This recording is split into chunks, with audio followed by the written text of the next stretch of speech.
What's going on, Butts? It's your boy Top Dog Rolly or Rolly Dog. So in today's video, it's the 8th of December. Welcome back, but it's not only the 8th episode of Rolly Dog's Advent Calendar. I'm back with Qualified Pirate Legend, and we're rebooting the series with a season 3.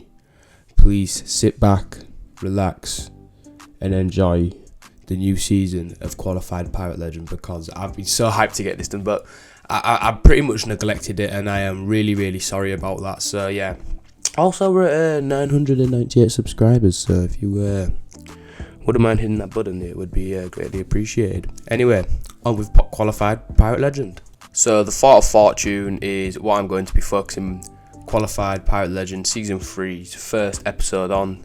So the Fort of Fortune is like a regular skull fort. Click in the top right now if you want to see a guide on the regular skull fort, but it's just basically a regular skull fort on steroids. And it's a good way for players who haven't hit Pirate Legend yet to get some Athena commendations, get some Athena loot. I think it's the only way you can get Athena loot, barring Fort of the Damned, without being Pirate Legend. So a Fort of Fortune can only spawn at 7 out of the 9 skull forts. That is Hidden Spring Keep, Sailor's Knot Stronghold, Kraken Watchtower, Crow's Nest Fortress, Skull Keep, Keel Hall Fort and Sharkfin Camp. It can't spawn at Molten Sands Fortress or Lost Gold Fort.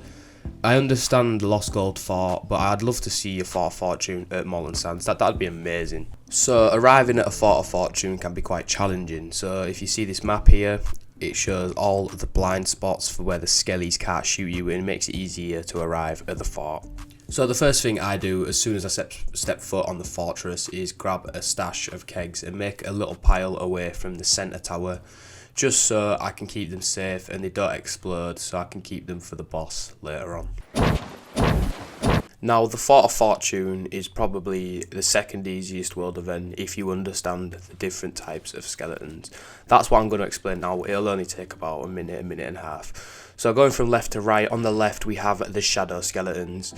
Now these skeletons at night time, they will appear a little bit translucent and they will become invincible. Basically, you need to shine your lantern on them at night time.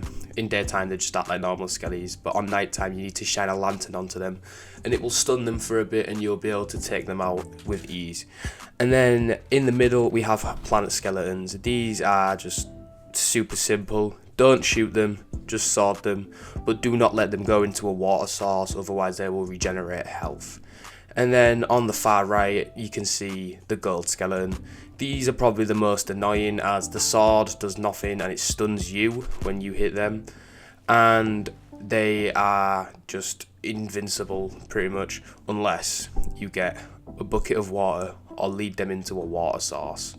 Or, like the other 3 skeletons, don't tell anyone else this, but you can use fire. Fire's really good.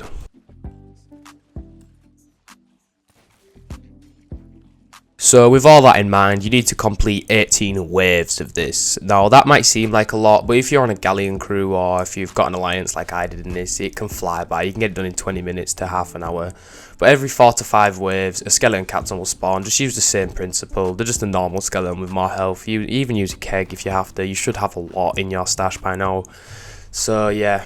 2 captains like this will spawn. This signifies the second to last wave, and the Ashen Lord will spawn after you defeat these captains and the remaining skellies. For an extra gold point, who remembers about that keg stash? Well, now is the time to use it. Only use it when he's stood up, not when he's in a state of vulnerability like this, because it's just a waste of kegs. It does not affect his overall health. I'm just saying this, I don't want you guys to be wasting kegs. Hello, motherfucker.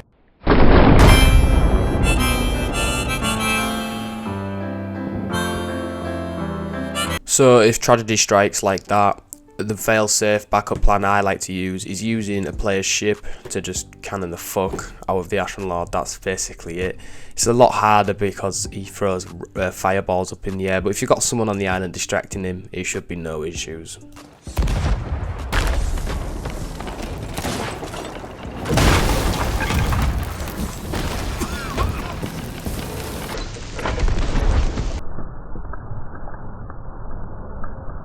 No, don't do it!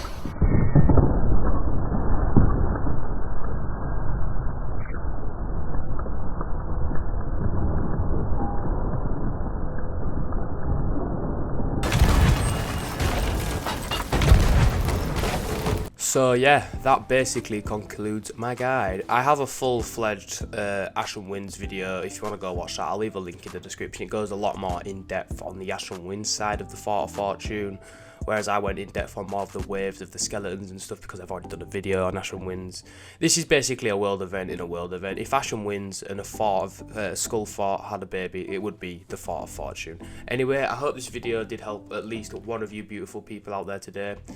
Please feel free to check out my link for my second channel and my Twitch, link below in the description. Also, like I said, I'm on 998 subscribers, so the next 2 people that subscribe, you can say you were there for the first 1,000 when I get 1 million. Anyway, that's all from me, your boy, Top Dog Rolly or Rolly Dog. Peace out.